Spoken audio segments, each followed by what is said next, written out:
Yeah, you mentioned something there, Sister Ilia. I was wondering how the Franciscan interpretation, the Franciscan experiential approach to the incarnation, how that really helps to captures the wrong word, but it invites us into to contemplate the radical humility of a God that bends low. Yeah. No, that's a great question. And, there is a significant difference, again, I think, between Franciscan theology and Thomistic theology.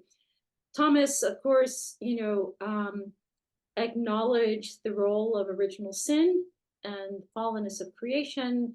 And following St. Anselm, if, Adam had not sinned, Christ would not come. So, yay to sin because we got a good out of it. We got the Christ. Um, Bonaventure holds sort of a via media, a place in between, because he's a scholastic, and he does in his Breviloquium, in his Sentus Commentary, he acknowledges original sin. But then you go back to how he's conceiving God, the Trinity, the triune God, in relation to creation. And as Zachary Hayes pointed out a number of years ago, it's really not sin, but the excess love and mercy of God for Bonaventure. That's the reason for the incarnation. And so, again, it's not explicit, like he's not in your face, like this is it, folks.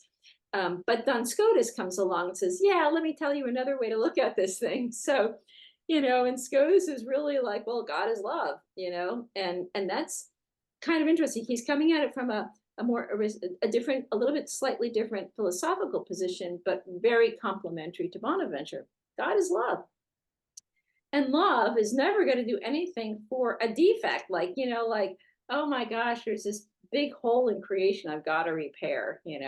So it's like, why would the highest love, just be shown to us out of a defect in creation? Or, as brother Bill Short always says, why build the Taj Mahal to cover a pothole? Which why do something so like incredible for this? So the scotistic notion of the primacy of Christ, that whether or not sin ever existed, Christ would have come, is really based on the absolute love of God, or Bonaventurian says the absolute self-diffusion of God's goodness, right? And so the universe is made for something from the beginning, and it's made for love, quite honestly. And Teilhard picks that up right away. Teilhard actually discovered Duns Scotus rather late in life from a Franciscan, Father Allegra, I think a conventual Franciscan, Sicilian at that. And he said, that's it. That's the theology of the future.